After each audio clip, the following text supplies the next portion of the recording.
সারা পৃথিবী জুড়ে childhood obesity এখন একটা মেনাস, এবং যে কটা আমরা জিনিস চিন্তা ভাবনা করি ইন ফিউচার সমস্যা হবে আর কি বাচ্চাদের নিয়ে, সব দেশে বিশেষ করে ডেভেলপিং কান্ট্রি। আমাদের আগে ছিল যত ডেভেলপিং কান্ট্রি, এই নিজেদের মধ্যে গল্প করলে শুনে আমার কথা শুনতে হবে, আগে নিজেদের কথা শেষ করো তাহলে আমি তারপর আরম্ভ করবো। আগে তো চায়ের পেয়ালা খালি করতে হবে, তবে তো চা ঢালা যাবে, তার মধ্যে ভর্তি থাকে নিজেদের কথাবার্তা দিয়ে, তাহলে আর আমার কথা ঢুকবে না সেখানে। তো কথাটা হচ্ছে গিয়ে, তাহলে ওবিসিটি এত জিনিস থাকতো, ওবিসিটি শুনে একটা মোটা মোটা গোদা গোদা টপিক মনে হতে পারে, হঠাৎ ওবিসিটি নিয়ে পড়লাম কেন, বা এত টপিক থাকতে এইসব বাছাই করা হচ্ছে কেন? তার কারণ ওবিসিটি সারা পৃথিবী জুড়ে চাইল্ডহুড ডিজিজ এবং লাইফ লং বলতে বলা যায় যে ডিজিজ তৈরি হয়, তার একটা গোড়াপত্তন হয় এই চাইল্ডহুড ওবিসিটি দিয়ে। চাইল্ডহুড ওবিসিটি একটা, আচ্ছা আমি একটা কথা বলছি, তোমরা এইদিকে চলে গেলে কেন মাঝখানে খালি রেখে? এত আসলে কি অর্থাৎ আমি একদিকে দেখবো একদিকে দেখতে পাবো না ভেবে আর কি। যাকে ব্যাপারটা বলি, চাইল্ডহুড ওবেসিটি নিয়ে চিন্তা ভাবনাটা অনেকদিন ধরেই চলছে, যে এটা ট্যাকল করা সমস্যা। এটা শুনতে হয়তো সোজা, ও অনেক খেয়ে মোটা হয়ে গেছে, কম খেলেই রোগা হয়ে যাবে, এমন ব্যাপারটা নয়। সেটা আমি ডিসকাস করবো আজকে।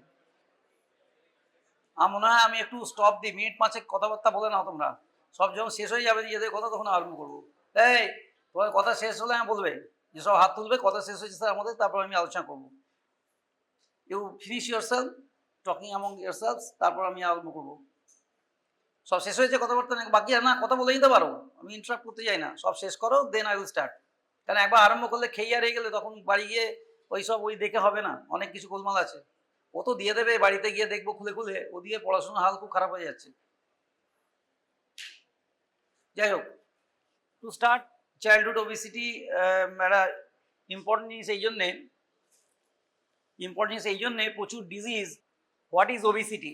ওবিসিটি ডেফিনিশন আছে, WHO ডেফিনিশন আছে। Initially grossly overweight means excess body weight for height.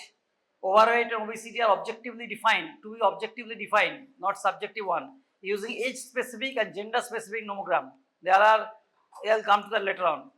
Obesity is defined by WHO as excess in fat mass great enough to increase the risk of morbidity, altered physical, psychological, or social well-being, and or mortality.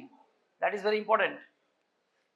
So now weight status category: underweight less than 5th percentile, normal or healthy weight 5th to 85th percentile. যা majority লোকে তো ওবিস নয়, আর তারা এই মাঝখানের এই স্প্যানটাতেই আসে 5th to 85th percentile. Overweight 85th to 95th percentile, এর মধ্যে জেন্ডার স্পেসিফিসিটি আছে, জেন্ডার ভাগ আছে। Obese 95th percentile or greater, আর morbid obesity more than 120%, 95th percentile. এখন পার্সেন্টাইল দেখে হিসাব করতে গেলে তোমাদের যেটা করতে হবে সেটা চার্ট লাগবে সামনে, সব জায়গায় একটা চার্ট থাকে বা ইত্যাদি ইত্যাদি ব্যাপার স্যাপার আছে। এরপর ক্লিনিক্যালি কি করে অ্যাসেস করবো উইদাউট চার্টটা, সেটা আমি পরে আসছি। বিএমআই বেসড ওবিসিটি, তার আবার লিমিটেশন আছে কিছু, আমরা আসবো। তাহলে এটা গেল প্রথমে definition, this very important. Obesity definition is very important, arbitrary বলার কোনো জায়গা নেই। এটা ডেফিনিশন অফ ওবিসিটি, যেমন WHO হেলথের ওবিসিটি, ও হেলথের ডেফিনিশন আছে। তো নেক্সট, এখানে একটা ওবিসিটি খুব সিম্পল, আমি একটা মিনিমাম দেওয়ার জন্য বোঝানোর জন্য বলেছি, এটা বন্ধ করে এটা বাদ দিয়ে দিলে হবে না, এই জন্য এটা আমি দিতে চেয়েছি। এখানে একটা নিউরোএন্ডোক্রাইন কন্ট্রোলের একটা ধারণা দেওয়া আছে। প্রথমে বলে দেওয়া ভালো, ওবিসিটি খালি খাওয়ার এবং ক্যালোরি এক্সেসের ব্যাপার না, এত সিম্পল নয় ব্যাপারটা। এই তোমরা শুনতে পাচ্ছ এভরিবডি? শুধুমাত্র ক্যালোরি বেড়ে গেলেই ওবিসিটি হয়ে যায় ব্যাপারটা নয়, কিন্তু এত সহজ নয়। এর পুরো সাইকোলজিক্যাল যে কথাটা বলেছে WHO, সাইকোলজিক্যাল কথা অ্যাড করেছে, নিউরোলজিক্যাল অ্যাড করেছে। কারণটা হচ্ছে এই নিউরোএন্ডোক্রাইন কন্ট্রোলে হাইপোথ্যালামাস, তার উপরে আছে আমাদের ভলিউশন, মানে আমাদের ইচ্ছা অনিচ্ছের ব্যাপার আছে, বিহেভিয়ারাল অ্যান্ড মেটাবলিক। এখান থেকে সবসময় একটা আউটপুট যায়, এর ইনপুটও চলে হাইপোথ্যালামাস থেকে। এর এবার অ্যাপেটাইট অ্যান্ড স্যাটাইটি নানা রকম ইন্টারপ্লে আছে, খুব বেশি ডিটেলস পড়তে যাবো। তবে সার্কিটটা আমি বলেছি মোটামুটিভাবে। এর মধ্যে দুটো জিনিস খুব ইম্পর্টেন্ট, সেটা আমি বলে দিই। One is leptin. এই লেপটিন সার্কিট খুব ইম্পর্টেন্ট। লেপটিন, এখানে ফ্যাট মাস থেকে leptin is a hormone which goes up to the actually depresses or feels sense the satisfaction, the fullness or the energy requirement are no longer needed, that is signaled by leptin, and that goes to the satiety center, ventromedial hypothalamus এ আছে। আর আর একটা আছে যেটা বলা হয় অন্য centre সেটাতে যায় অন্য গ্রেলিন টেলিন তার ইনপুট দেয়, আর একটা জায়গাতে সেটা হচ্ছে গিয়ে আমাদের হাঙ্গার সেন্টার। তো এই লেপটিন ইজ ভেরি ইম্পর্টেন্ট। তা লেপটিন ডেফিসিয়েন্সি বা লেপটিন না থাকলে সবসময় তার খাই খাই মনে হবে, যেমন মতো অনেকেরই মনে হয় সেটা লেপটিন ঠিক থাকলেও মনে হয়, কিন্তু সেটা সাইকোলজিক্যাল, অথবা সেটা ব্যাপারে আসবো, সেও ডিজিজ আছে নানা রকমের। প্রথম কথা হচ্ছে leptin deficiency is dangerous thing.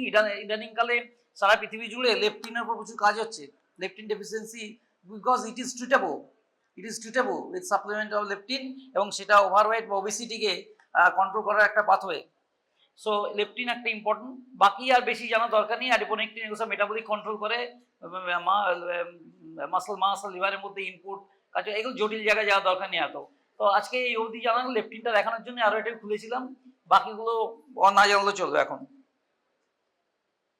etiologies of obesity, genetic, endocrine only 5%, R behavioral, environmental means everything including food habit, food intake, all 95%. Now etiology of obesity, তোমাদের একটা কোশ্চেন আমি দিতে পারে যে কেউ আমার মতো একটু খিটকের লোক হলে দিয়ে দিলাম etiology of obesity, তোমার 6 নম্বর প্রশ্ন দিয়ে দিলাম, 5 নম্বর প্রশ্ন এসে গেল। শুধু etiology of obesity is very important nowadays. কারণটা কি, আজ মোটা হয়ে গেল কেন, একটা বাচ্চা মোটা হতে আরম্ভ করলো কেন, why obesity is coming is entering in the as a disease process.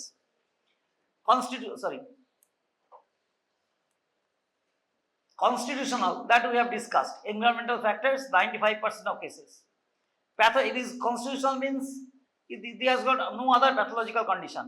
Now pathological obesity, maybe 5% or so, 5 to 10% hardly, but that is also important because these are dangerous conditions. Endocrine, Cushing syndrome, growth hormone deficiency, hypothyroidism, pseudo-hypoparathyroidism. These are the endocrine. Then hypothalamic, directly, head injury, infection, tumor, radiation surgery. Hypothalamic condition is that head injury, even we have seen that patient recovered after 2-3 months from ICU or PICU, whatever. But the child becomes obese after 6 months or 1 year, becoming increasing weight, and your weight is increasing. That is also due to the hypothalamic injury, and that neuroendocrine system that I have just shown one of the pictures, simple pictures, that is disrupted. Next, etiology, all the pathology, drugs, anti-epileptic drugs, steroids, estrogen, we all know. Then genetic syndromes. These are peculiar syndromes. These are rare conditions, not always found, but syndromes are there, like Prader-Willi, Lawrence-Boone, Biget-Bardo, Beckwith-Whiteman, Carpenter.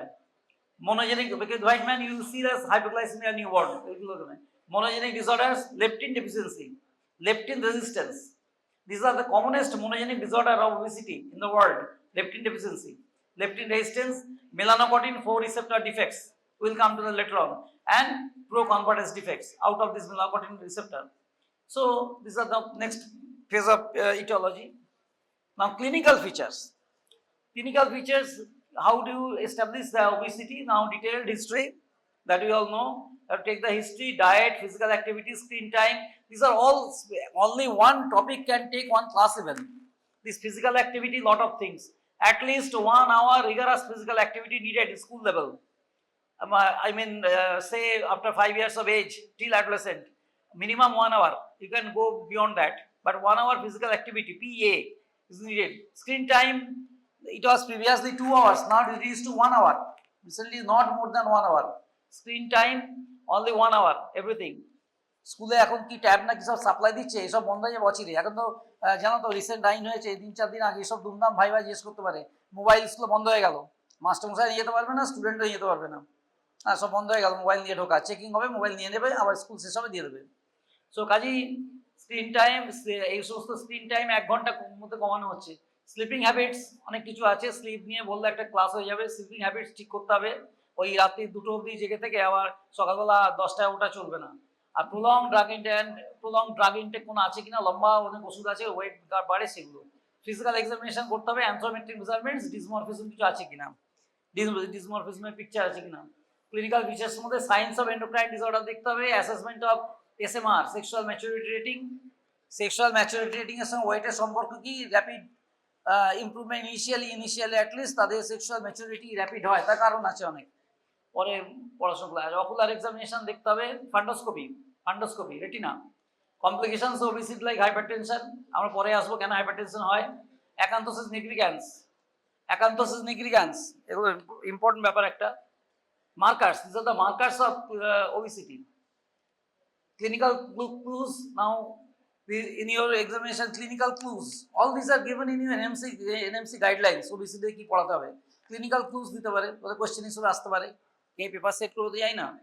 clinical clues, generalized obesity, clinical clue কিভাবে পাবে, কি ধরনের রোগ। generalized obesity, no dysmorphism plus normal or accelerated height plus advanced bone age. Four things: generalized obesity, no dysmorphism, normal or accelerated height plus advanced bone age. This is called constitutional obesity. Criteria for constitutional obesity, these four: central obesity plus minus dysmorphism plus short stature plus delayed bone age, pathological obesity. How do you diagnose pathological obesity? So these four criteria must be met: central obesity, plus minus dysmorphism থাকতে পারে না পারে, clinically ধরতে পারো না পারো, short stature certainly, delayed bone age. Recent onset obesity plus increased appetite, hypothalamic causes, hypothalamic causes. Features of raised ICP, intracranial pressure, the history of CNS infection, trauma, neurologic causes. যদি পাওয়া যায় কখনো listen. আবার dysmorphism, what a dysmorphism, dysmorphism বলতে কি পাওয়া যাবে, hypogonadism, কোথা পাওয়া যায়, প্রেটারোইলি, লরেন্স মুল বিটল, এটা গেলে দুটোতে মেলতে hypogonadism পাওয়া যায়, retinitis pigmentosa, Alstrom, লরেন্স মুল বিটল, এগুলো these are only names to be known, not very details at your stage. So these are the conditions where these things are found. Earlobe creases plus organomegaly, Beckwith-Whiteman syndrome, relatively small hand and feet, almond-shaped eyes, Prader-Willi syndrome, polydactyly, Lawrence-Moore Bardet-Biedl syndrome, Alstrom syndrome. These are the pictures, just clinical clues. Keep in mind, these are the findings in dysmorphism. যদি কেউ জিজ্ঞেস করে ডিসমরফিজম মানে কি, দু চারটে বলতে পারলে যথেষ্ট, অত কিছু সবসময় মুখস্থ রাখতে হবে না। কিন্তু ডিসমরফিজম কাকে বলে এইগুলো সব, আমন্ড-শেপড আইজ, আমন্ড-শেপড আইজ কেউ জানো, আমন্ড-শেপড আইজ কাকে বলে? আমন্ড-শেপড আইজ জানা আছে? আমন্ড তো খায়, দুবেলা বসে খাচ্ছে। আমন্ড-শেপড আইজ মানে কি, কেউ জানে, শুনেছে? হ্যাঁ, এনিবডি জানে না? আমন্ড-শেপড আই মানে বাইরে থেকে চোখটা দেখে ধরা যায় না। Almond-shaped I, it is the orientation of the people. Ordinarily আমাদের পিপুল হচ্ছে সার্কুলার, যদি কোনো প্যাথোলজি না থাকে কারণ। সেই পিপুলটা ভার্টিক্যালি একটা ইলিপ্টিক্যাল শেপ হয় বা ইলিপ্টয়েড, এরকম লেখা আছে। আমার যেমন দেখতে হয়, peoples becomes elliptical or elliptoid shape, not the outer eye. So that is amond-shaped eye. Anyway, এই জানতে চাই কেউ? তো এই যে amond-shaped eye, এই পলিড্যাকটাইলি ইত্যাদি। পলিড্যাকটাইলি আবার দু রকম আছে। যদি মাঝখানে আঙুলের সামনের দিকে এদিকে, মানে বুড়ো আঙুল আমরা যেটা বলি, বুড়ো আঙুল আর ইন্ডেক্সের যদি দিকে যদি বেশি বাড়ে, আঙুল এক্সট্রা হয়, দ্যাট ইজ কল্ড প্রিঅ্যাক্সিয়াল। আর ওদিকে যদি হয় মিডল ফিঙ্গারের ওপাশে পোস্ট অ্যাক্সিয়াল। দু রকম পলিড্যাকটাইলি পরীক্ষা ইউজ করতে পারে, ভাইভাতে ইউজ করতে পারে ধুমধাম করে। যদি দেখলে একটা কেস দেওয়া আছে, তার একটা এক্সট্রা আঙুল আছে, তা তো হয়ে গেল। যাকে clinical clues, buffalo hump, purple striae, Cushing syndrome, purple striae আমি পরে দেখাবো, metacarpal shortening, pseudohypoparathyroidism, these are the markers, almost diagnostic markers. আচ্ছা, fourth metacarpal shortening থাকে। mental retardation, retardation term is the older term, anyway, intellectual disability, Prader-Willi, chronic untreated hypothyroidism, chronic untreated hypothyroidism। আমি আগে hypothyroidism, ও তোমাদের class নিয়েছি কিনা, হ্যাঁ class তো নিয়েছি। হাইপোথাইরয়েডিজমে একটা কথা বলে দিই, শুধুমাত্র কনজেনিটাল হাইপোথাইরয়েডিজমে কিন্তু ইন্টেলেকচুয়াল ডিসেবিলিটি হবে। ক্রেটিনিজমটা বাদ দিচ্ছি আমি, ক্রেটিনটা অন্য, আয়রন ডেফিসিয়েন্সি। হাইপোথাইরয়েড গন্ডগোল যেটা কনজেনিটালে একমাত্র হবে, তাহলে this must have appeared before 2 years of age at least।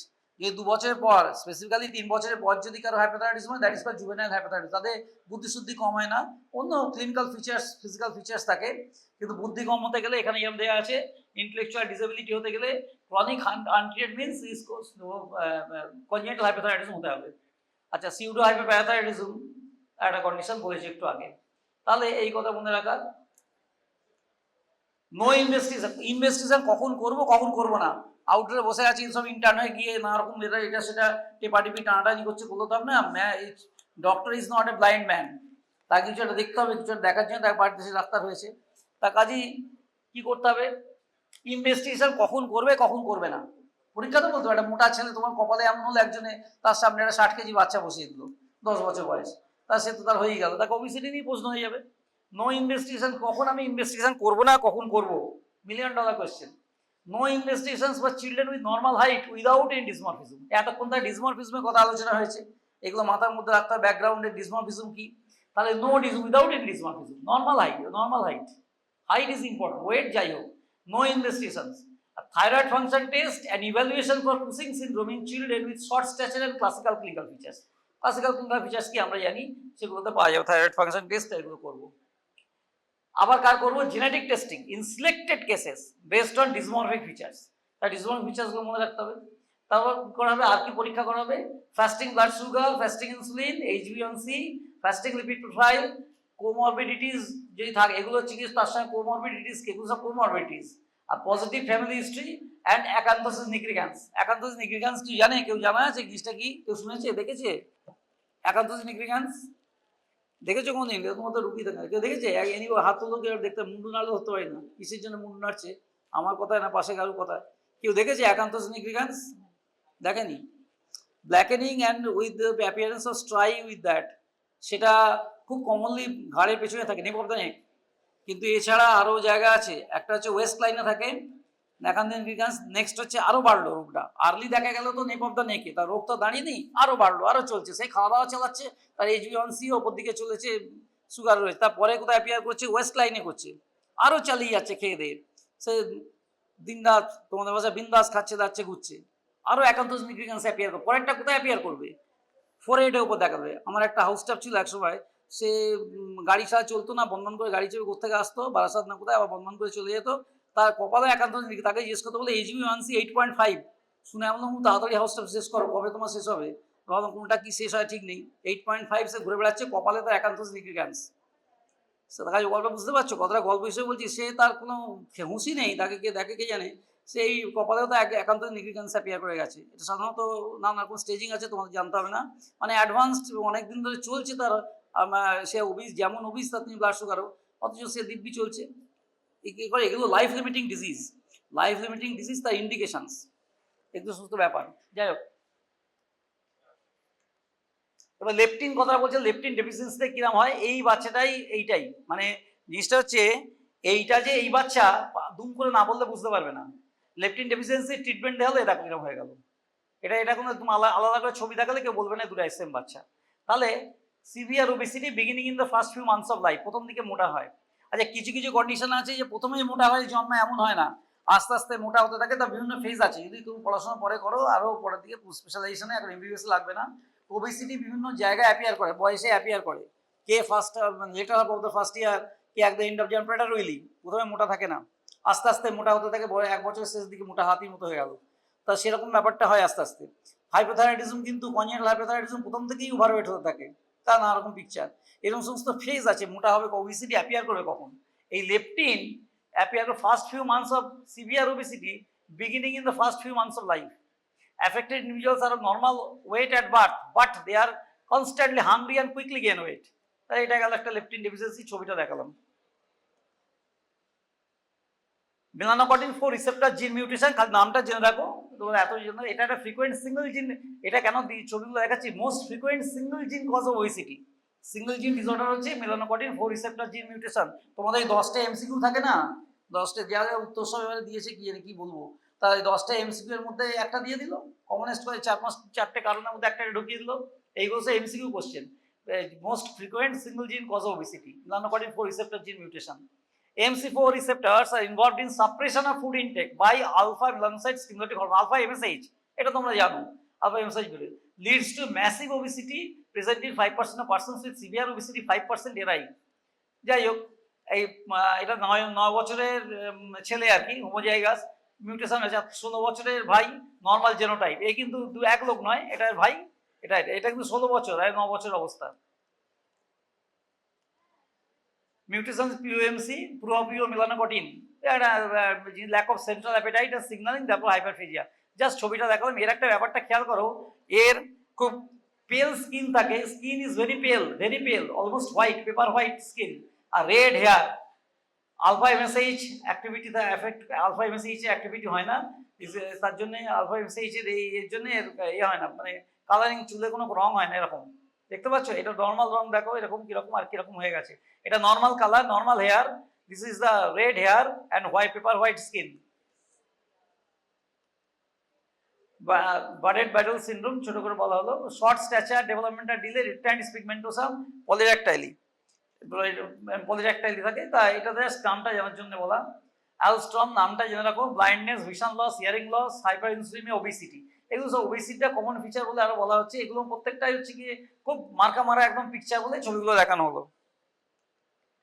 প্রেটারবেলি কিন্তু প্রায় দেখা যায়, মাঝে মাঝে আসে, কখনো কখনো পাওয়া যায়। ডিলিশন প্রক্সিমাল আর ক্রোমোসোম 15, এটা একটা ইন্টারেস্টিং হচ্ছে, সবেতেই মাকে দোষ দেয়, যা কিছু গন্ডগোল হয় মেটারনাল মেটারনাল মেটারনাল, এইখানে একটা বাবাকে পাওয়া গেছে, এই বাবার ক্রোমোসোম 15 ফ্রম ফাদার, এই পেটার্নাল ক্রোমোসোম 15-এ গন্ডগোল থাকলে তবে এটা হয়। এটা পিওরলি বাবার গন্ডগোল হয়েছে আর কি, বাবার দোষ নেই, কিন্তু বাবার ক্রোমোসোমের গন্ডগোল হয়েছে। Deletion is the proximal chromosome 15, এটা paternal origin chromosome. Diminished fetal activity, intestinal intrauterine movement কম থাকে, ইউএসজিতে মুভমেন্ট খুব কম, যে কটা বাচ্চা কিন্তু আলাদা প্যারামিটার ঠিক আছে, কম মুভমেন্ট অনেকে ভাই আরে বাপরে তাহলে বোধহয় এক্ষুনি খারাপ কিছু হয়েছে, তা কিন্তু নয়, এই মুভমেন্ট এমনি কমে যায় intrauterine. Obesity, hypotonia, mental retardation, short stature, hypogonadotropic hypogonadism, strabismus ইত্যাদি, স্মল হ্যান্ড অ্যান্ড ফিট। এই প্রেটারবেলি খুব ইন্টারেস্টিং, পরেতে তোমরা পড়াশোনা করলে এইসব পাবে। এখন এই নামটা জেনে রাখো। আর ক্রোমোসোম 15 পেটার্নালি, এই কোশ্চেন ওই এমসিকিউ কোশ্চেন, প্রেটারবেলি 15 ক্রোমোসোম, তখন ওই ক্রোমোসোম নাম্বারটা দিয়ে কোশ্চেন আসতে পারে। বেকোইথ-ওয়েটম্যান, এটা বেকোইথ-ওয়েটম্যানের একটা ব্যাপার আছে, এইটা সিভিয়ার হাইপোগ্লাইসেমিয়া নিয়ে আসে একদম, মানে নিওনাটাল হাইপোগ্লাইসেমিয়া খুব সিভিয়ার রেকারেন্ট হয়ে থাকে। এটা আমি আজ অব্দি একখানেই দেখেছিলাম, সেটাও খুব আনইউজুয়াল জায়গাতে এসএসকেএমে ছিল। এ খুব severe.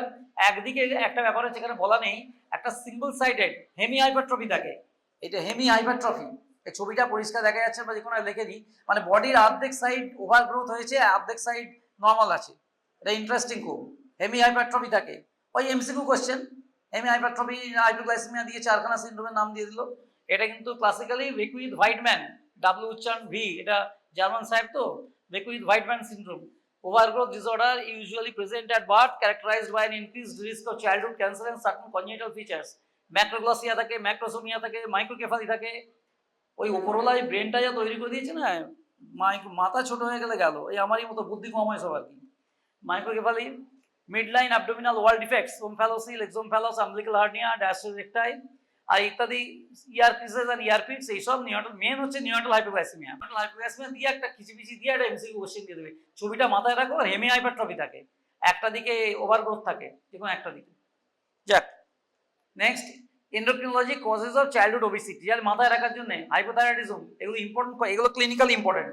Hypothyroidism, short stature, obesity but weight below 95th percentile. Important হচ্ছে হাইপোথাইরয়েডিজমে যাই মোটা হোক, মরবিড ওবেসিটি হয় না ইউজুয়ালি, অন্য কিছু ঘটনা না থাকলে সঙ্গে, অন্য ড্রাগ, এটা মাথায় রাখবো। হাইপোথাইরয়েডিজম কিন্তু মরবিড ওবেসিটি হয় না, ওই পার্সেন্টাইল 95th নিচেই থাকে, 125% এরা হয় না কখনো, মরবিড ওবেসিটি আসে না। এটা কোশ্চেন আসবে, হাইপোথাইরয়েড ওবেসিটি বা 90 ওই বিলো 95th পার্সেন্টাইল। এই কিছু বোঝা যাচ্ছে? একটু জটিল চিন্তা, ওবেসিটি খুব সোজা না, এখন একটু একটু বুঝতে পারছো, বহুরকম আছে, বোঝার চেষ্টা করো কি বলে যাচ্ছে কথাগুলো, পড়ে বুঝতে পারবে না। 90th পার্সেন্টাইলের নিচে থাকে, 125% মতো হয় না, 120% হয় না। Growth hormone deficiency, decrease linear growth velocity, increase weight gain, increase central adiposity. মাঝখানে সেন্ট্রাল অ্যাডিপোসিটি নিয়ে খুব কথা হচ্ছে আজকাল, পরে আসবো। সেন্ট্রাল অ্যাডিপোসিটি থাকে গ্রোথ হরমোনে, বেটে এবং মাঝখানে central adiposity. Cushing syndrome, decrease linear growth velocity, increase central adiposity, once again. Abdominal striae, ওই সো দ্যাট ইনসুলিন রেজিস্ট্যান্স থাকে। Insulinoma, increased food intake to counteract low blood sugar. Hypothalamic obesity, hyperphagia থাকে, প্রচুর খাওয়া দাওয়া করে, দিন রাত খেয়েই যাচ্ছে। আদার এন্ডোক্রাইন ডিসঅর্ডার্স থাকে সঙ্গে তার। আর সিউডোহাইপারপারাথাইরয়েডিজম টাইপ 1A, মাল্টিপল আদার এন্ডোক্রাইন ডিফেক্টস। সুতরাং এর মধ্যে ইম্পর্টেন্ট হাইপোথাইরয়েডিজম তো মাথায় রাখতেই হবে, গ্রোথ হরমোন, হাইপোথাইরয়েডিজম আর কুসিং কানেক্ট, এই তিনটে কোশ্চেন ঘুরে ফিরে আসে। এবার আসল কথা হচ্ছে এক্সোজেনাস ওবেসিটি। Exogenous obesity 90-95%.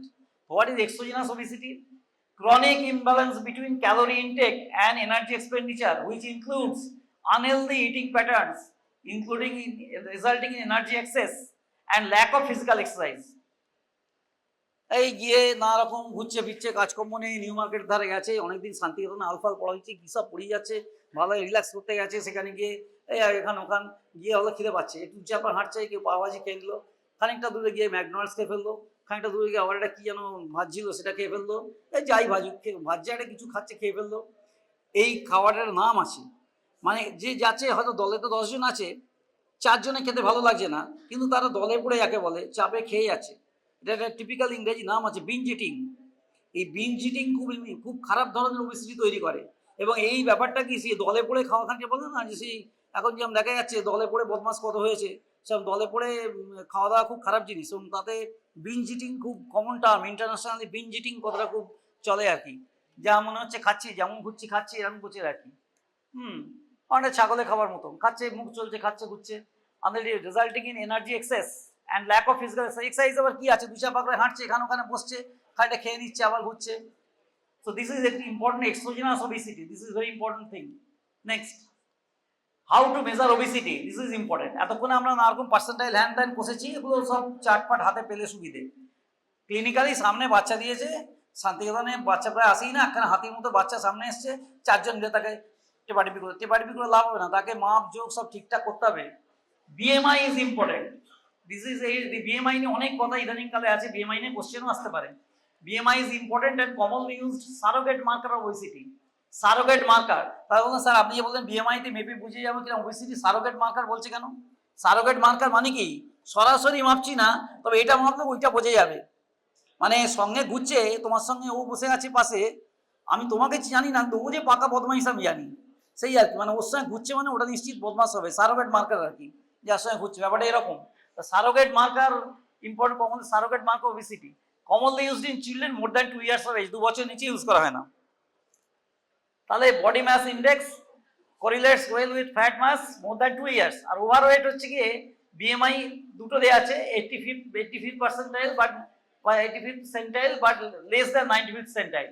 ওবিস কখন বলা হবে, মোর দ্যান 95th সেন্টাইল। এখানে একটা কথা আছে, মেয়েদের ফ্যাট মাস বেশি থাকে বলে, এই নিজে আলোচনা করো, মেয়েদের ফ্যাট মাস রিলেটিভলি বেশি থাকে বলে, নর্মাল ফিজিওলজিক্যালি, তার জন্যে মেয়েরা মোটা বলবো 95th সেন্টাইলে, কিন্তু এটা এখানে বলেই রাখছি, পরে ছোট করে এক জায়গায় আছে তো বলে দিই, ছেলেদেরটা কিন্তু 85th পেরোলেই বলবো, ছেলেরা যদি 85th সেন্টাইল পেরোয় কিন্তু মোটা হয়ে গেল, মেয়েদেরটা 95th সেন্টাইল পেরোলে বলবো বডি মাস ইন্ডেক্সে।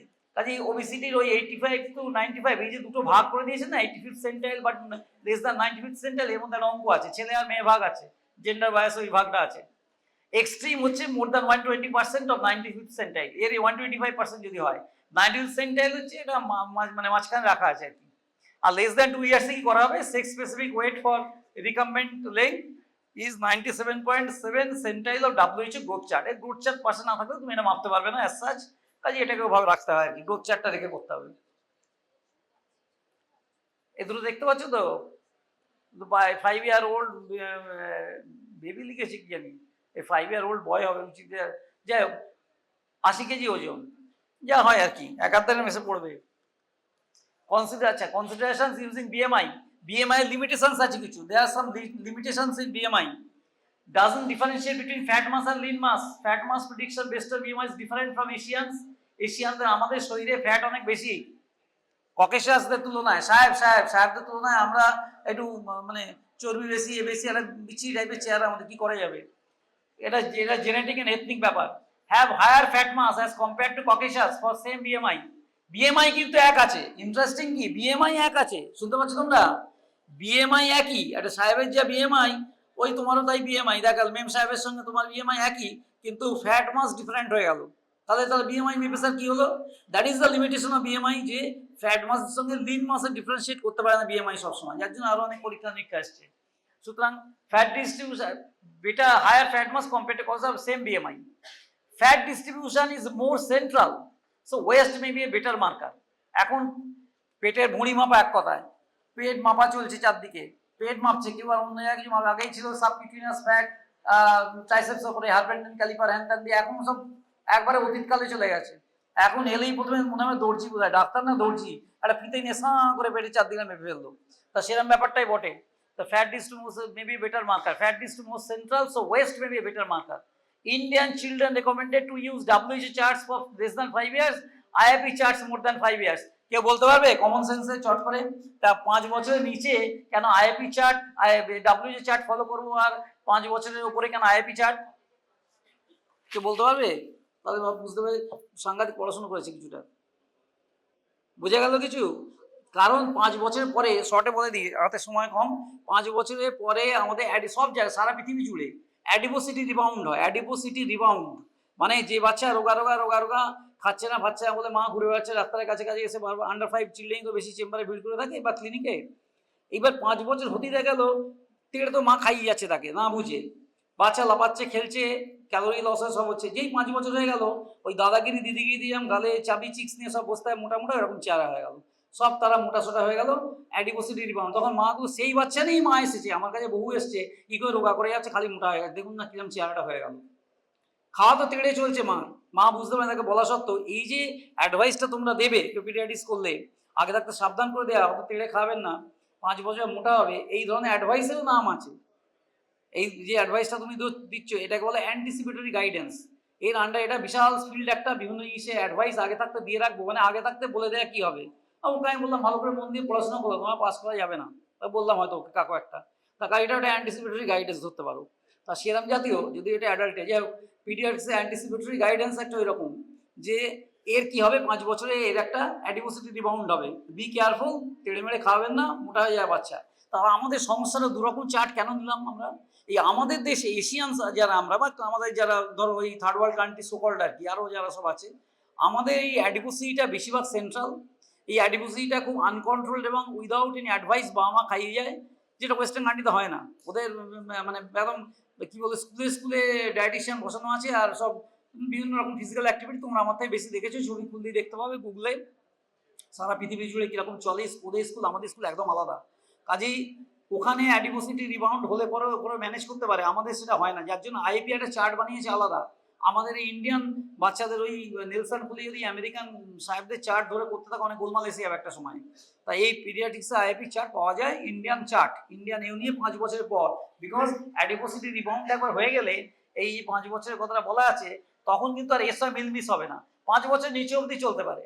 আইএবি এই অ্যাডিপোসিটি রিবাউন্ডের পরে পরেই আমাদের সঙ্গে ওদের বিরাট ডিফারেন্স হয়ে যাচ্ছে। বেশ, এইসব আলোচনা করে মাথায় ঢুকবে কিনা কে জানে। যাকে ম্যানেজমেন্ট, এই ম্যানেজমেন্টটা একটা কোশ্চেন হতে পারে, আলাদা question. Diet, calorie restriction, reduction in consumption of junk foods, সবাই জানে কি জিনিস, carbohydrate drinks, saturated fat and increase in fibre, fruits, vegetable intake আর essential. Fibre, fruits and vegetable এই essential.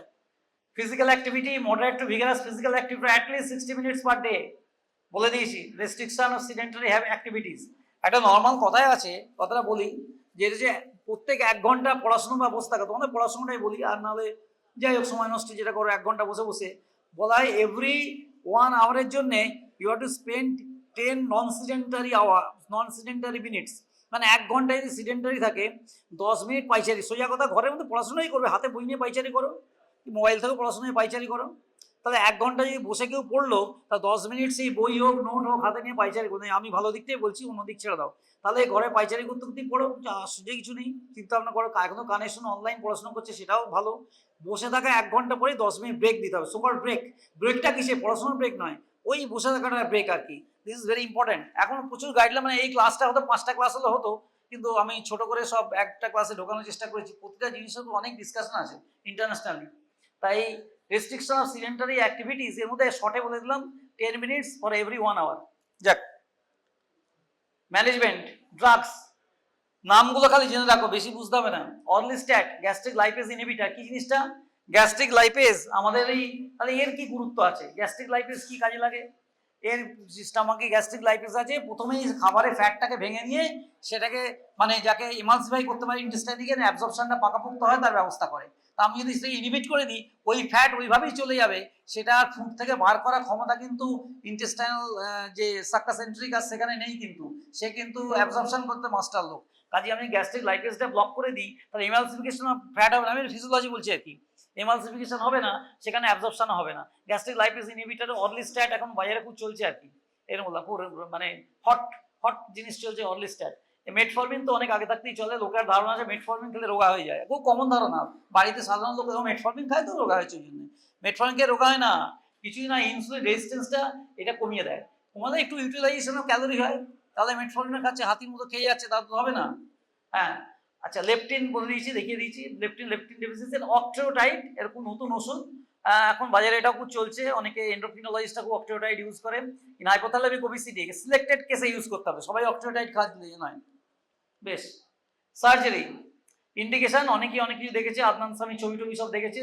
Children with morbid obesity, BMI more than 40, চিলড্রেনের ক্ষেত্রেও করা হয়, খালি এই আদনান সামি না। BMI more than 40 kg per square meter, এগুলো বলা হয় morbid obesity, who have responded poorly to other measures, অন্য ব্যবস্থা কিছু হয়নি, only after completion of growth and puberty। ওই জন্য growth and puberty কমপ্লিট হলে পর অপারেশনটা করা হয়। এই অপারেশনটা ব্যাপার দু একটা কথা বলে দিই, বুঝতে পারবে। ল্যাপারোস্কোপিক গ্যাস্ট্রিক বাইন্ডিং, ফান্ডোপ্লাইকেশন বা গ্যাস্ট্রিক বাইন্ডিং করা is the procedure of choice, laparoscopic operation. কিন্তু এই সমস্যাটা হচ্ছে দুটো, এই অপারেশনটা খরচা বম্বেতে করলেও খরচা কম, ইংল্যান্ডে করলে খরচা বেশি, আমেরিকা ইত্যাদি সব জায়গায় করা যেতে পারে একই অপারেশন, সেটা বড় ব্যাপার নয়, সেটা বড় ব্যাপার নয়, অপারেশনটা করে দেবে, এখন জলবাদ হয়ে গেছে প্রায়। কিন্তু এর ফল মানে স্টামাকের সাইজটা তাহলে কত হবে, 50 ml অনলি, 50 ml। কথাটা বলছি কেন মাথায় থাকবে, ব্যারিয়াট্রিক সার্জারি করে কলার তুলে ঘুরে বেড়ালে হবে না। তা জিনিসটা গোলমালটা কোথায়, 50 ml স্টামাক সাইজ করে দেওয়া হয়। এইবার এই যে 50 ml স্টামাক সাইজ, শুধুমাত্র সাইজটা ইম্পর্টেন্ট নয়, এর আবার আলাদা ফুড আছে, মানে সেই 50 ml করে করে যে 4 ঘন্টা অন্তর সে খাবে 4 টাইমস ডেলি, বাকি সময় খাবে না, সে ঘুমাবে এক জায়গায় করুক। তা এই 4 বার এবং অত্যন্ত হাই ক্যালোরি স্পেশালাইজড ফুড ওয়ার্ল্ডে 2-3টে কোম্পানি তৈরি করে, তার দাম সাংঘাতিক। আমাকে একজন বললো ওইটা 1 বছর সার্জেন, 1 বছর ওই ফুডের খরচায় 3 বার সার্জারি হয়ে যাবে। তা ব্যাপারটা ওইখানে তাই সার্জারিটাই নট এন্ড ইন ইটসেলফ, সার্জারিটা স্টার্ট। আর বুঝতে পারছো ওবেসিটি গোড়াতে কন্ট্রোল করে ভালো, ব্যারিয়াট্রিক সার্জারি তো শুনতে খুব ভালো, এর আলটিমেট লম্বা ব্যাপার খুব মুশকিল আছে। 50 ml করে খেয়ে দিনে 4 বার ম্যাক্সিমাম 5 বার খেয়ে কাটানো ওই খাবার, যাতে খিদেটা না পায়। 50 ml দিলে তুমি কবার খাবে, তা সাইজটা 50 ml রিডিউস করে, তার অনেক কমপ্লিকেশন আছে, প্রচুর metabolic complication, long term problem অনেক। তা আলটিমেটলি ব্যারিয়াট্রিক সার্জারি ধরে নাও শুধু রেস্কিউ অপারেশন বলা যেতে পারে। কিছু কিছু কথা তোমরা শুনেছো না, ওই যে সেই আমরা করোনার সময় বলতাম, তোমরা শুনেছো ওই যে রুগীকে এতে রাখা আছে, কি বলে ভেন্টিলেটারের কাজ হলো না, তখন আরও সব রেস্কিউ ম্যানেজমেন্ট রেখে দিয়েছি, ওই মূল্য বাঁচলো। এই ব্যারিয়াট্রিক সার্জারিটা অলমোস্ট এরকম অনেক করার পর আমরা বুঝেছি যে ওটা পেশেন্ট আলটিমেটলি যাবে আজকে নয় কাল, কারণ বডি মেটাবলিজম এটার সঙ্গে খাপ খায় না। কাজে ব্যারিয়াট্রিক সার্জারি হচ্ছে rescue operation, is not good for long term use, তার জন্য এটা এইসবের দিকে না যাই ভালো। অ্যাট রিস্ক চিলড্রেন কারা, এই রিস্ক অ্যাপ্রোচ ফর ওবেসিটি, এখন এনএমসি এটা এত ওবেসিটি চাপ দিয়েছে, risk approach for obesity question হতে পারে, সব ভাগ ভাগ করে দিয়েছে একদম। রিস্ক অ্যাপ্রোচ ফর ওবেসিটি কারা কারা, রিস্ক অ্যাপ্রোচ কাদের ক্ষেত্রে করা হবে, at risk children, history of parental obesity, বাবা মা মোটা ছেলে মোটা প্রচুর আছে, বাবা দুম করে মা ঢুকলো, ছেলেও বাচ্চা পেছনে হাতির মতো ঢুকলো, একদম সেটা একদম ক্লাসিক্যাল। তাহলে বাবা মা মোটা বাচ্চা মোটা খুব কমন আমাদের দেশে দেখা যায়, সাহেবদের কথা জানি না, আমাদের দেশে দেখা যায়। তো পুয়ার নিউট্রিশন একটা কথা বলে দিই, পুয়ার নিউট্রিশন মানে এই নয় যে খেতে পায় না, তাহলে খেতে পায় না মোটা হবে কি করে। Poor nutrition is the composition এবং pattern of diet is wrong, কথাটা বুঝতে পারছি কি বলছি। পুয়ার নিউট্রিশন মানে মোটেই কেউ না ভাবে সে লোকটা খেতে পায় না, লোকের কোনো ভুল ধারণা আছে কতগুলো, খারাপ ধরনের খাওয়া দাওয়া, যার ব্যালেন্স নেই, আনব্যালেন্স ডায়েট, এই সমস্তই হচ্ছে গিয়ে কিন্তু পুয়ার নিউট্রিশন লক্ষণ। তাহলে history of parental obesity, poor nutrition, low levels of physical activity, inadequate sleep, ঘুম কম হলেও মোটা হয়ে যায়। তাই কেউ কি অনেকে বলে তুই দিনরাত ঘুমিয়ে মোটা হয়ে গেলি, কথাটা যেন দিনের মধ্যে 12 ঘন্টা ঘুমানো যেমন খারাপ, আর সারাদিনে 4 ঘন্টা ঘুমানো তেমনি খারাপ। ইনকমপ্লিট স্লিপ একটা মোটা হওয়ার অন্যতম কারণ, মানে মানে যাকে ইনঅ্যাডিকুয়েট স্লিপ কথাটা বলা ভালো, ইনঅ্যাডিকুয়েট স্লিপ হচ্ছে কি one of the important causes of obesity if it goes for years together. Inadequate sleep, sedentary behaviours বলেছি, লো ফ্যামিলি ইনকাম মোটা হয়ে যায়। কেন, সে যে খাবার পায় সেই খাবার, মানে একটা খুব ক্লাসিক্যাল উদাহরণ, ছোট উদাহরণ দিচ্ছি শুনতে পারে। এই তোমরা তো অনেকেই মাংসের দোকানে গেছো, মাংস কিনেছে, মানে খাসি মাংসের কথা বলছি, গেছে এইসব দেখবে এক পাশে না চর্বি টর্বিগুলো কেটে রাখা আছে, ওগুলো ফেলে দেয় না। আমাদের সময় চামড়ার ফুটবল ছিল, নিয়ে যেতাম আমরা সেলাইয়ের ওপর ঘষে দিয়ে করতাম, ঠিকঠাক সেসব উঠে গেছে এখন, তাহলে ওটা কি কাজে লাগে। তাহলে ওইগুলো খুব গরিব লোক যারা মাংস কেনার পয়সা নেই, অলমোস্ট 1/3 দামে কিনে নিয়ে ওই খাবারের মধ্যে দিয়ে দিল, ফুটলো, চর্বিটা গুলো একটু মাংসের গন্ধ হলো, আলু টালু দিয়ে খেয়ে নিল। তাই কি দাঁড়ালো, সে গরিব লোক কি খেলো, যে ওই একটা স্যাচুরেটেড ফ্যাট আর অ্যানিমাল ফ্যাট সেটা ফুটিয়ে পুরোটাই একটা ট্রাইগ্লিসারাইড ভর্তি, সে খেয়ে নিয়ে তার ওয়েট বেড়ে গেল। আর বসি জানো ভালো, আমার মেয়ে কিরম বাচ্চা খেয়ে দেয় কিরম মোটা হয়েছে, তপ করতে করতে মেয়ে চলে এলো, তাই নিয়ে তার ভবিষ্যৎ যা হলো হয়ে গেল। তা সেই হচ্ছে কথা, তাই গরিব লোক কিন্তু মোটা হয়ে গেল। কথাটা বোঝার চেষ্টা করি। অ্যাডিপো এই যে ওবেসিটি ক্লাসটা আমি বেছে ইচ্ছা করে নিয়েছি ওদের না দিয়ে, কারণ অনেক অ্যাসপেক্ট বলার জন্য। গরিব লোকও মোটা হয়ে যায়, ইনফ্যাক্ট গরিব লোক খুব খারাপভাবে মোটা হয়। তোমরা হলিউডে ফিল্ম স্টার দেখেছো, আমাদের এখানে তো কি বলবো না, আমার থেকে ভালো ভালো সিনেমারা দেখেছে, আমি তো একজনের নাম জানি, ঋত্বিক রোশন টোশন বললাম আর কি, যারা খুব দুর্দান্ত ফিজিক বলা হয় সোকল্ড, এদের খুব মোটা দেখেছো? কোনো ফিল্ম স্টার দেখেছো? বিচ্ছিরি চেহারা, সব একদম ফিজিকের দিকে ঝিংচাক একদম চেহারা, তারা নানা রকম ভাবে তাদের বন্দোবস্ত আছে, তারা এভাবে থাকে। তার কারণ শুধু সিনেমা করার জন্য নয়, তাদের দরকার সিনেমা ফিল্মের জন্য নয়, দে রিমেন হেলদি ইয়ার্স টুগেদার। আমাদের ছিল দেব সাহেব ছিল দেবানন্দ, 85 বছর বয়সে কি ফিটনেস ছিল। তাই এই যে ব্যাপারটা বলছি কেন, জাস্ট গল্প কথা হিসেবে, যে এই ডিজিজ আমরা এখন জানতে পেরেছি, চর্বি কম স্বাস্থ্য ভালো, চর্বি বেশি স্বাস্থ্য খারাপ। তা কাজেই গরিব লোকও যে মোটা হয়ে যায়, এটা যদি না ওরিয়েন্টেশন এমন থাকে, তখন বুঝতেই পারবে না গরিব লোক কি করে মোটা হয়ে যায়। আচ্ছা, তাহলে এতগুলোই জানা গেল, লো ফ্যামিলি ইনকাম ইত্যাদি গেল। At risk in fact, at risk children, risk approach very important, একদম এনএমসি কাছে। At risk infants, history of maternal diabetes, maternal smoking very important. Weight gain during pregnancy, মা মোটা হয়ে গেল শাঁসা করে, প্রচুর খাইয়েছে, পেটে বাচ্চা আছে আরও খা, খেয়ে মোটা হলো, বাচ্চা ওটা পরবর্তীকালে মোটা হয়ে গেল। র্যাপিড ইনফ্যান্ট গ্রোথ, এখানে 1 মিনিট একটা কথা বলে দিই, পরে তো বাচ্চা আইইউজিআর বাচ্চা বা ছোট বাচ্চা, বিশেষ করে অনেক আছে না, বাচ্চা 2 কেজি 200 হয়েছে, স্যার কি খাওয়াবো, 4টে কৌটো কিনে ফেলতো, উল্টো পাল্টা খাইয়ে সে এক একটা কাণ্ড করে, কি হলো, সেই বাচ্চা মোটা হতে আরম্ভ করলো। এবং ইনফ্যান্সিতে দেখা গেলো যে হয়েছে 2 কেজি 200, সে 1 বছরের মাথায় পৌঁছে গেল 13 কেজি। তুমি বললো যে স্যার খারাপ কি হয়েছে, ও তো রোগা ওইটুকুন ছিল, এখন কি সুন্দর মোটাসোটা হয়েছে, গালগুলো টোকা টোকা, চেহারাটা মোটা ভুঁড়ি হয়েছে একটা। আরে এর যে গন্ডগোলটা হবে, সেটা life long cardiovascular neurologic risk হয়ে গেল। এর একটা হাইপোথিসিস আছে, বার্কার্স হাইপোথিসিস বলে, বার্কার সাহেবের হাইপোথিসিস, যে লো বার্থ ওয়েট বাচ্চারা লং টার্ম ড্যামেজকে, ওয়েট গেন হলে, rapid weight gain infancy low birth weight, এটা একটা র্যাপিড ওয়েট গেন হয়। ওই জন্যে যে কটা জিনিস বলা আছে প্রিভেনশনে যাবো, কেন এত ব্রেস্ট ফিডিং, তোমাদের ক্লাসেও পরে দেখিয়ে দিতে পারি। ব্রেস্ট ফিডিং এর গুরুত্বটা একটা হচ্ছে অসীম গুরুত্ব, যে ওই বাচ্চা ছোট হয়েছে আমার ঠিক আছে, বুকে দুধ খেয়ে থাকবে, একদম কেন এইসব করা হয়েছে। এই বাচ্চা যে র্যাপিড ওয়েট গেন হলো সারা জীবন, এবং দেখা গেলে স্ট্রোক হয়ে মরে গেল 35 বছর বয়সে, কি একটা কার্ডিওভাস্কুলার একটা বাইপাস করতে হচ্ছে 40 বছর বয়সে, এটা লো বার্থ ওয়েট বাচ্চার এই সমস্ত ফলাফল। এখন দেখা গেছে লো বার্থ ওয়েট বাচ্চার বিপদ অন্যদিকে, এই র্যাপিড ইনফ্যান্ট গ্রোথ। আর 1 বছরে যে বাচ্চা মোটা, পরেতেও মোটা, এটা মনে রাখবে। যে ছবিগুলো তোমাদের সব দেখে থাকো, যাদের একটু নিজের মোটা সম্বন্ধে মনে হয়, দেখবে 1 বছর বয়সের শেষে তারা মোটা ছিল। যাই হোক, গল্প করতে তো দিন কেটে যাবে, পড়াশোনার মধ্যে গল্প আছে। আচ্ছা, risk approach obesity screening, weight for height less than 5 years of age, WHO charts. এই যে সেই আবার আগের কথা এসে গেল, বিএমআই, আর এটা তো বলেছি BMI 5 years of age, IAP 2015 chart. More than 5 বছর হলে আমরা আইএপি চার্টে চলে যাবো, আর 5-এর নিচে হলে WHO। এইটা খালি মনে রাখো, 5 হয়ে গেলে IAP chart. At every clinic visit for children less than 5 years of age, and at least once in 6 months for children more than 5 years of age. এই স্ক্রিনিংটা এটা কবে কখন করতে হবে? 5 বছরের নিচে হলে 6 মাসে একবার করে করতে হবে, আর 5 বছরের উপর হলে মানে 6 মাসে একবার, আর এভরি ক্লিনিক ভিজিট 5 বছরের নিচে হলে।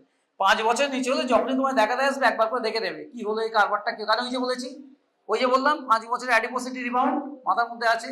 তাই 5 বছর অবধি বাচ্চার আমি কিন্তু মেপে যাচ্ছে, আসছে ফিরছে মেপে যাচ্ছে, সে কি হচ্ছে, মোটা হয়ে গেল কিনা, হাইট ফাইট ঠিক হলো কিনা। আর 5 পেরিয়ে গেলে আর তার রিবাউন্ড কিচ্ছু হবে না, তখন এই চললো টানা, তার মাপটা এই 6 মাস অন্তর চললো। ওয়েট ফর হাইট যদি more than 1 standard deviation but less than 2 SD, risk for overweight. এটা খেয়াল করো, একটা এসডির ওপরে কি 2টো এসডির নিচে রিস্ক ফর ওভারওয়েট, 2টো এসডির ওপরে 3টে এসডির নিচে ওভারওয়েট। ওয়েট ফর হাইট, আমি ওয়েট ফর হাইটের কথা বলেছি। ওয়েট ফর হাইট উচ্চতা অনুযায়ী ওজন, less than 2 SD but more than 3 SD, less than 3 SD overweight. Weight for height more than 3 SD obesity. তাহলে কত রকম ভাবে আমরা ওবেসিটিকে ডিফাইন করছি। একটা গেল সেই চার্ট দিয়ে, নোমোগ্রাম চার্ট দিয়ে, 2 নম্বর বিএমআই দিয়ে, 3 নম্বরে চলে এলাম স্ট্যান্ডার্ড ডেভিয়েশন দিয়ে। মানে পড়াশোনার মধ্যে করাই ভালো আর কি। যাই হোক, তা ওয়েট 3 কত রকম প্যারামিটারে আমরা ওবেসিটি মাপতে পারছি। Weight for height more than 3 standard deviation obesity. আর BMI beyond 90th percentile for boys, 95th percentile for girls is considered indicative obesity. আমরা একটু আগে বলেছেন না যে মেয়েদের ক্ষেত্রে বেশি, কেন এটা মানে ফিজিওলজিক্যাল ওবেসিটি একটু বেশি থাকে, মানে ফ্যাট মাস বেশি থাকে বলে এই তফাৎটা করা হয়েছে 90 ছেলেদের আর 95 মেয়েদের। কমপ্লিকেশনস অফ চাইল্ডহুড ওবেসিটি, এটা ছবিতে দেখানো আছে, হ্যাঁ, মাঝখানে গোপাল ভাঁড়ের ছবির মতো গাও হাতে নিয়ে যাচ্ছে, এসব তোমার বসে বসে খায় একটা জায়গা। আর তার যা যা আছে, high levels of bad cholesterol. Bad cholesterol মানে কি বলা হয়, সি কোলেস্ট্রলের তো অনেক ভাগ আছে, তার মধ্যে যেটা এলডিএল অ্যান্ড ভিএলডিএল এর কথা হচ্ছে আর কি। আর এইচডিএলটা তাদের ক্ষেত্রে খুব ভালো কোলেস্ট্রল, এলডিএলটা যত বেশি হবে ভালো, সেটা উল্টোটা হয়। রিস্ক হ্যাভিং অ্যাজমা, এখানে হচ্ছে স্লিপ ডিসঅর্ডার্স, দিনরাত একটা সমলেন যে ক্লাসে এসছে ঢুলে পড়ছে, ঘুম পেয়ে যাচ্ছে আর ওখানে গিয়ে চাঙ্গা হয়ে যাচ্ছে, এগুলো স্লিপ ডিসঅর্ডারের লক্ষণ। Low esteem and depression, low esteem and depression, একটা টার্ম খুব কমনলি তোমরা শুনে থাকবে, বডি শেমিং, সব বলতে গেলে দিন কেটে যায়। Body shaming, SHMING, body shaming, জানো তো, বুলিং করে এই তুই মোটা, তোর দ্বারা কিছু হবে না, তুই অমুক। এই বডি শেমিং এখন one of the important causes of ragging. এখন র্যাগিং, অ্যান্টি র্যাগিং এসব কথা হচ্ছে, বডি শেমিং তার মধ্যে ঢোকানো হয়েছে। বললাম না, ওবিসিটি আমরা গোটা দিনে ক্লাস হলে ডিটেলস তোমাদের মাথায় ঢোকানো যেত, যাক শর্টে বলে যাচ্ছি।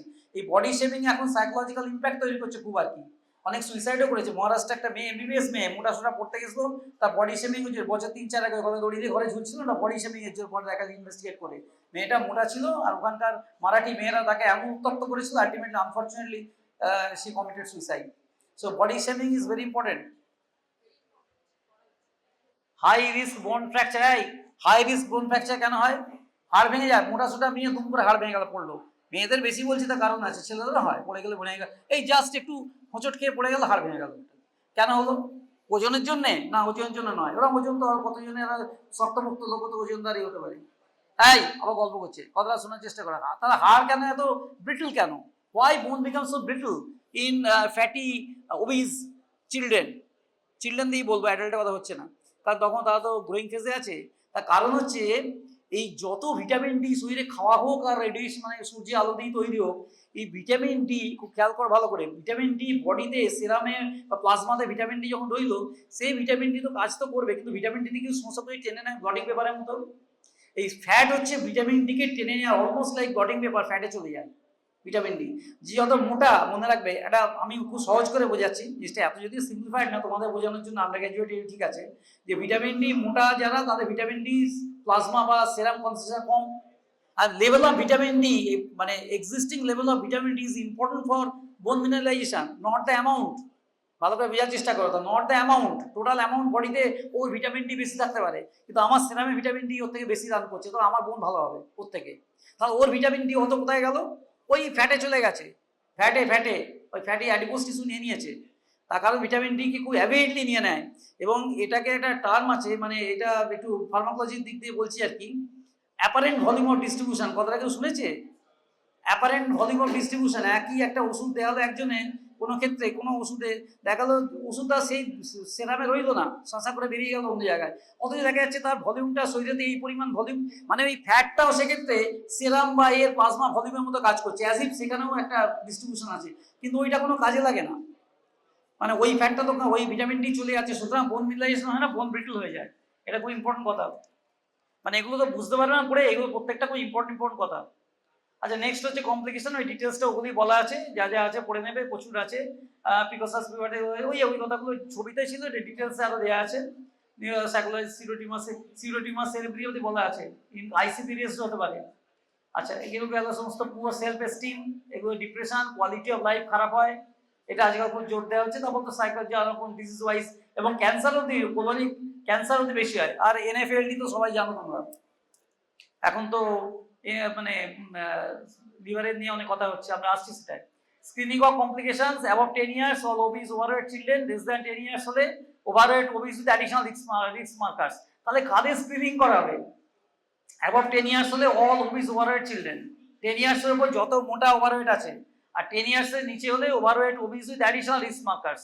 Family history of obesity, dyslipidaemia, GDP, T2 বা type 2 diabetes mellitus, early CVD যদি কারো থাকে, ফ্যামিলি হিস্ট্রি এর মধ্যে ফ্যামিলি হিস্ট্রি থাকে, বা স্ট্রোক হয়ে গিয়ে বাবা মারা গেছিল 40 বছর বয়সে, দাদুও মারা গেছিল স্ট্রোক হয়ে 45 বছর বয়সে, এরকম যদি সব হিস্ট্রি থাকে তাদের ফ্যামিলিতে, খুব ডেঞ্জারাস আর কি, আর্লি সিভিডি বা কার্ডিওভাস্কুলার ডিফেক্ট, না কার্ডিওভাস্কুলার ডিজিজ নানা রকমের, বাইপাস, স্টেন্ট ইত্যাদি। একান্ত সিগনিফিকেন্স বলে দিয়েছি, এলবিডব্লিউ র্যাপিড ক্যাচ আপ, এই যে low birth weight is rapid catch up growth, discussion হয়ে গেছে। West for height ratio more than 0.5, পেটের মাপ 40 ইঞ্চি, দর্জি কাছে তার হাইট হলো গিয়ে 72 ইঞ্চি, দেখে বললো আমি তবে কি, আমি তো 6 ফুট লম্বা, কিন্তু তার পেট 40 ইঞ্চি, তাহলে কত হলো? 0.5, হাফের বেশি হলো তো নাকি? হ্যাঁ, সেটা খারাপ। কিন্তু এই এখন এইটা জোর দেওয়া হচ্ছে, waist to height ratio 0 more than 0.5, waist to height ratio, BMI and waist circumference for screening pediatric cardiometabolic risk factors. এই কার্ডিওমেটাবলিক রিস্ক ফ্যাক্টর আছে কিনা এর জন্য এই তিনটে স্ক্রিন করতে হবে। What should be tested? BP, fasting blood glucose, consider OGTT, high risk, oral glucose tolerance test. আমরা জানি কি করে করতে হয়, ফিজিওলজিতে পড়িয়েছে। TG, total triglyceride, HDL C. আচ্ছা, এএলটি ফর এনএফএলডি, এল মানে alkaline phosphatase for NFLD, PCOS, polycystic ovary syndrome যেটা বলা হয় সেইটা, if hirsutism or oligomenorrhea in pubertal girls, oligomenorrhea and hirsutism থাকলে তাদের ক্ষেত্রে এটা পিসিওএস আছে কিনা জানতে হবে। নর্মাল ল্যাবরেটরি প্যারামিটার নিয়ে আমি কিছু বলবো না। এএলটি 35 করেছে, এটা খুব আমার লো লেভেল মনে হয়, কারণ এর উপরে অনেকেরই আছে, যাই হোক খেয়াল রাখতে হবে। এনএফএলডি বললাম, surrogate marker is ALT, interpretation age specific করতে হবে, মোর দ্যান 2 টাইমস নর্মাল, যদি মোর দ্যান 3 মান্থস থাকে। কখন ভাববো 2 টাইমস নর্মাল? 70-এর উপর যদি 3 মাস টানা চলতে থাকে, একবার পেলেই হবে না। আর ALT more than 80, increase concern, exclude other causes. Other cause মানে হাড় করে কারণে বাড়তে পারে। ডিওরবায়োসিস কনফার্মেটরি, আর্লি চেঞ্জেস আর reversible by dietary management. Early change করা যেতে পারে, নাহলে লিভার ফাইব্রোসিস, পরেতে কিন্তু লং স্ট্যান্ড হলে লিভার সিরোসিস হতে পারে।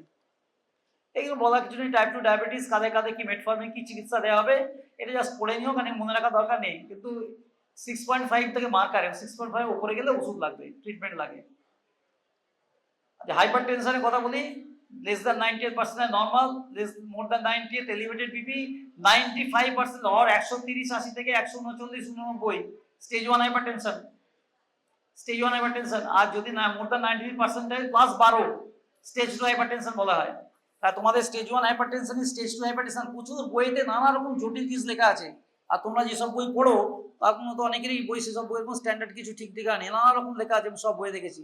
আর কি আর কটা অথেন্টিক বই পিডিয়াট্রিক হাইপারটেনশন করছে, এইটা খুব অথেন্টিক লেখা, একদম যা দেয়া আছে, এইটা মাথায় রাখলেই হবে। স্টেজ 1 হাইপারটেনশন কোথায়? 130/80, 139/89, মোর দ্যান 90%, এটা হয়ে গেল। আর 90% 12 মিলিমিটার যোগ দিলে স্টেজ 2 হাইপার, এটা ইন্টারন্যাশনাল মাপ, একদম খুব ইম্পর্টেন্ট এটা।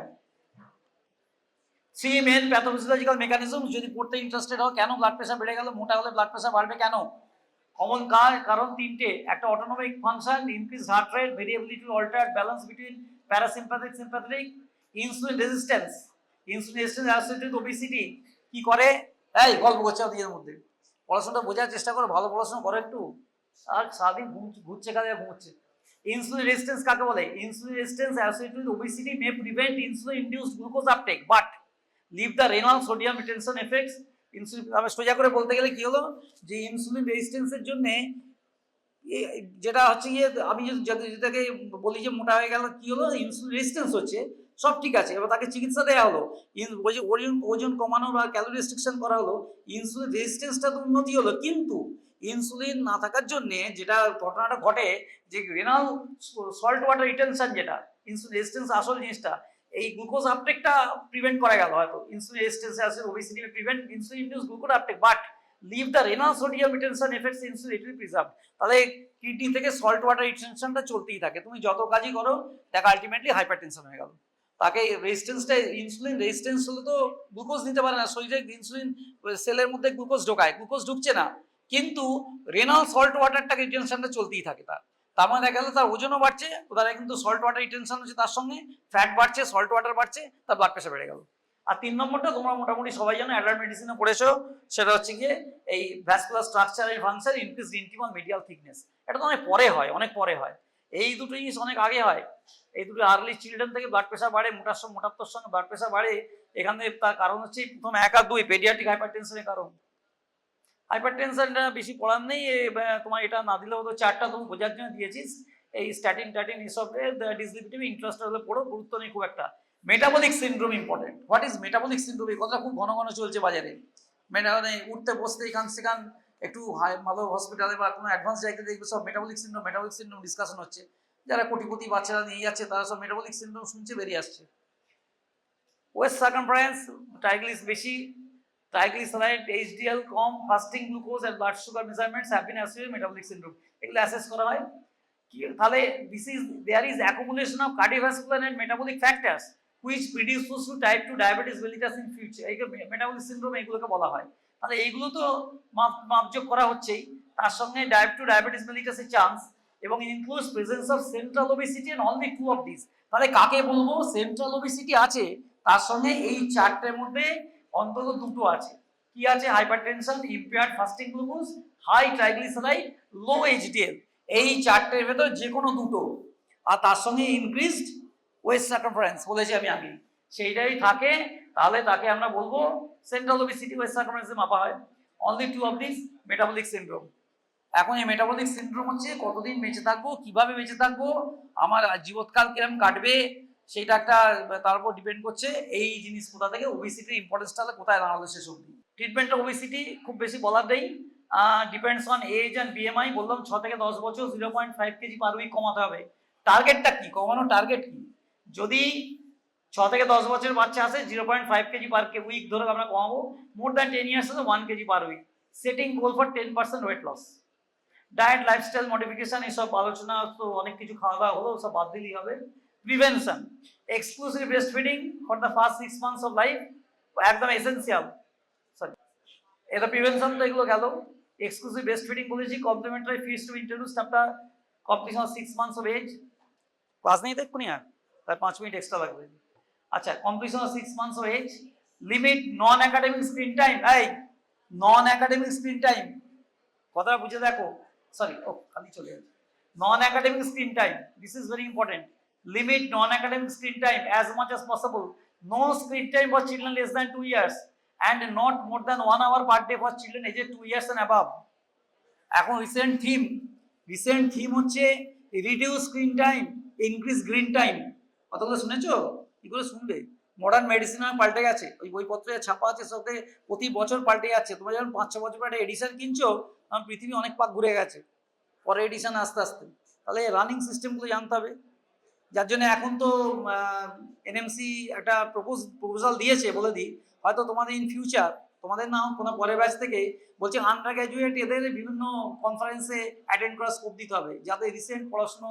রিসেন্টলি আমি একটা গেছিলাম এই বস্টন, আর এদের কনফারেন্স, একটা এবিসি কনফারেন্সে, এতে অ্যাপোলো, কি অ্যাডভান্স কথাবার্তা, সব হারবার্ড টারবার্ডের লোকজন এসছে, তাদের কথাবার্তা শুনে মাথা ঘুরে যাবে কোথায় সব কি গেছে। কাজেই তোমাদের ওই ধারণাগুলো ক্রমশ পাল্টাতে হবে। এখনকার এই বাঁধা ধরা পড়াশোনা থেকে অনেক বেরিয়ে গেছে পৃথিবী। এই যে কথাটা বলছি, যে এখান থেকে বুঝতে পারবে, এই যে স্ক্রিন টাইম কমাতে বলেছে, গ্রিন টাইম, দিনের বেলা কিছু কাজ না, শান্তিনিকেতনে প্রচুর গ্রিনারি আছে, ওইদিকে চেয়ে বসে থাকবে খানিকক্ষণ অন্তত। আমি বাচ্চাদের কথা বলেছি, তোমার কথা তোমাদের আর কিছু পাইনি। ওই গ্রিন টাইম চেয়ে থাকলে তাদের অনেক ফিউচারের উন্নতি হবে। হ্যালো, এই কথা বলো না তো, এত বলছি যে গ্রিন টাইমের কথাটা মানেটা কি? শুধু গ্রিনারির দিকে চেয়ে বসে থাকো একটা কাজে, কারণ বলা হচ্ছে যে ফিউচারে, in coming years, by 2050 myopia is going to epidemic in the children in India. Myopia, তা সেই মায়োপিয়া কি করে কমানো হবে? এখন বলা হচ্ছে reduce screen time, increase green time. এর করলার হিসেবে বলছি, এই ওবিসিটির সঙ্গে সঙ্গে আসছে, in by 2050 myopia becoming the menace in India, আর এটা একটা কথা, চিলড্রেন। যাই হোক, এখন অনেক কিছু চলে আসছে আর কি। অ্যাভয়েডিং সুইট এন্ড বেভারেজ, সবাই জানো। Control of age appropriate portion intake, 3 meals per day plus 1 to 2 nutritious snacks. এই নিউট্রিশাস স্ন্যাক্স বলতে কি বোঝা জানো তো? এটা হচ্ছে গিয়ে তোমার salads and green vegetables, nutritious snacks. 3টে মিল ছাড়া 2টো পোর্শন দিতে পারো স্ন্যাক্স। ফিজিক্যাল অ্যাক্টিভিটি বলেছি, duration of quality on sleep should be reinforced. Assessment চলছে, এলিসিটিক হিস্ট্রি, ওয়েট গেইন ইত্যাদি সব দেখতে হবে। পলিউরিয়া, পলিডিপসিয়া, হাইপারফিজিয়া কি আছে, অ্যাডিকুয়েশন, লিনিয়ার গ্রোথ মাপতে হবে, এগুলো সব বলেছি একটু আগে। Constipation, goitre, cold intolerance, hot stature, হাইপোথাইরয়েডিজমের পিকচার পাওয়া যায়, এইগুলো সব আছে কিনা, হাইপোথাইরয়েডিজমের সঙ্গে কিছু, এগুলো জানতে হবে। Headache, vomiting, blurring of vision, raised ICP, possible hypothalamic cause of obesity, এইসব পিকচার আসছে কিনা, এগুলো ডেঞ্জারাস জিনিস, অত্যন্ত মারাত্মক। Rapid weight or height gain with appropriate with appearance of pubertal signs, less than 8 years in girls, precocious puberty, less than 8 years in girls and more than less than 9 years in boys, precocious puberty যদি হয়। এবার সেই puberty এর জন্য হয় গিয়ে, মানে যাকে বলে তোমার মানে কি বলবো, এই প্রিকশাস পিউবার্টি তোমার গোনাডোট্রফিজম থেকে হাইপার গোনাডোট্রফিজম, না গোনাডোট্রফিক লেভেল ঠিক আছে, অ্যাডিশনাল কোনো পেরিফেরাল কারণে, শুধু পরে বার করা হবে। কিন্তু প্রিকসস পিউবার্টি পিকচার আছে কিনা বার করতে হবে তোমাদের। হিটসোটিজম, acne, irregular menstrual cycles, adolescent girls, polycystic ovary syndrome, PCOS, low self-esteem, nervousness, poor sleep, school avoidance, anxiety and depression due to body figure image। এই একটু আগে বলছিলাম বডি শেমিং, স্কুল যেতে চায় না বাচ্চা, কেন স্কুল যেতে চায় না? ফিয়ার অফ, একটা তোমাদের 5 নম্বরের কোশ্চেন চলে আসতে পারে, আমার মতো খিটকেল লোক হলে দিয়ে দেবে, fear of child going to school. বাচ্চা স্কুলে যেতে চায় না, পেডিয়াট্রিশিয়ানের কাছে চ্যালেঞ্জ একটা, তাকে বার করতে হবে কেন স্কুলে যায় না। অঙ্কের দিদিমণিকে ভয় পায় না, তার ওখানে বুলিং করে সবাই, বডি শেমিং মোটা বলে, নাকি এরও প্রচুর লেখা আছে 5 নম্বরের কোশ্চেন, স্কুলে কেন যেতে চায় না ছোট বাচ্চা। যাই হোক, পড়াশোনা করো। Anxiety and depression due to body figure image, birth history, small for gestational age, maternal gestational diabetes, excessive, এগুলো সব বলে দিয়েছি আমি। Developmental history, scholastic performance school, অ্যাসেসমেন্টের মধ্যে বলতে হবে স্কলাস্টিক পারফরমেন্স ভালো হচ্ছে না। Family history, obesity, diabetes, hypertension, stroke and ischemic heart disease বলেছি একটু আগে। Dietetic history, consumption of junk food, meal and snack timings, portion size, history of duration of breast feeding, history of duration of breast feeding, timing of introduction complementary, history of feeding difficulty 6 months। আচ্ছা, একটা কথা বলে দিই এর মধ্যে, আর একটা issue এর মধ্যে নতুন নতুন মানে ভাবা হচ্ছে এই সব জায়গায়, মেটার্নাল সারা পৃথিবী জুড়ে দেখা যায় মার শিক্ষা যেখানে ভালো, মা যত শিক্ষিত বাচ্চা তত স্বাস্থ্য ভালো, পার্টিকুলারলি এই ওবিসিটি তাদের কম তত। বিভিন্ন এথনিক কমিউনিটি ইন্ডিয়াতেও স্টাডি করে দেখা গেছে, মা যত ভালো এডুকেটেড তার বাচ্চার ওয়েট তত মানে একদম ঠিকঠাক ফিজিওলজিক্যাল হেলদি তার বাচ্চা থাকে। ওবিসিটি তাদের মধ্যেই দেখা যায় যেখানে মার এডুকেশন যত কম। এটা কিন্তু এখনকার WHO খুব গাইডলাইন আছে মেটার্নাল শিক্ষা, কি যেন কথাটা কি প্রাইম মিনিস্টার সেদিন বললো, ওই যে কি বলে এম্পাওয়ারমেন্ট, ফিমেলে গার্লস এম্পাওয়ারমেন্টের মধ্যে এটা একটা, খালি 3000 টাকা দিয়ে দিলেই হলো না, এম্পাওয়ারমেন্ট অফ গার্লস চাকরি দিলেই হলো না, তাদের এডুকেশন, প্রপার এডুকেশন ওরিয়েন্টেশন খুব important. Empowerment is very important. Empowerment of girls মানে হচ্ছে পড়াশোনার দিকে এম্পাওয়ারমেন্ট। ফিজিক্যাল অ্যাক্টিভিটি বলে দিয়েছি। 2 নম্বর ফিজিক্যাল এক্সামিনেশন, যে অংশ এগুলো সব একবার বলেছি, আবার এটা এগুলো সব নতুন করে আবার চার্টে বলা হয়েছে। Measurement of waist hip ratio, pivotal staging, adolescent girls, এই ছবিগুলো দেখে নাম একবার চট করে। অ্যাকান্থোসিস নিগ্রিক্যান্স, এই যে অ্যাকান্থোসিস নিগ্রিক্যান্স, সিউডো গাইনোকোমাস্টিয়া, এটা গাইনোকোমাস্টিয়া বা সিউডো অরিজিনাল গাইনোকোমাস্টিয়া আছে, তত তফাৎ বুঝতে হবে না। সিউডো বাচ্চাদের ক্ষেত্রে সিউডো গাইনোকোমাস্টিয়া পড়ে দেবে। পরে সিম্পল ওবিসিটি, সিম্পল ওবিসিটিসটা এই যে ও সিম্পল খুব মোটা হয়ে গেল, একটা মেয়ে স্কুল থেকে বেরিয়েছে খুব খেয়ে দেয়ে কাজকর্ম নিয়ে শান্তিকরণ থাকতে থাকতে মোটা হয়ে গেল, একদিন আবিষ্কার করলো তার থাইয়ের ওপরের দিক বা কাঁধের দিকে এই যেমন দেখা আছে সাদা সাদা এরকম দাগ হয়েছে, লম্বা লম্বা গায়ে, ডার্মাটোলজিস্ট থেকে ছোটাছুটি করছে, কিছুই নয়, স্ট্রাই ডিস্টেন্সি বলা হয়। স্ট্রাই ডিস্টেন্সি, ডিস্টেন্ডেড হয়ে গিয়ে সাবকিউটিনিয়াস ফ্যাটে রাপচার হয়ে যায় আস্তে আস্তে, এগুলো স্ট্রাই ডিস্টেন্সি বলে। মোটা আচমকা র্যাপিড মোটা হয়ে গেলে তার এগুলোই মার্কার। আর এটা হচ্ছে গিয়ে দেখো ভায়োলেশিয়া স্ট্রাই অফ কুসিং সিনড্রোম, এটা কর্টিসল বেশি থাকলে এরকম হয়, কর্টিসল বেশি হলে সাবকিউটিনিয়াস রাপচার হলে সেগুলো হিল করতে চায় না। আমাদের যে হিলিং এর অনেক ভাগ আছে, প্যাথোলজিতে পড়েছে তো, healing by first intention, healing by second intention, তো ফার্স্ট ইন্টেনশন হিলিং আর হয় না, তাহলে ইলাস্টিন আর কোলাজেন তৈরি করতে পারে না। আমাদের যে বডি সাবকিউটিনিয়াস টিস্যুতে ইলাস্টিন কোলাজেন তৈরি সাপ্রেসড হয়ে যায়, তার জন্য এইগুলো আর এখানে ভালো করে রিপেয়ার হয় না, রেডি সেখানে কিন্তু ওই ব্লাড ভেসেল সমস্ত দেখা যায়, ক্যাপিলারিগুলো দেখা যায়।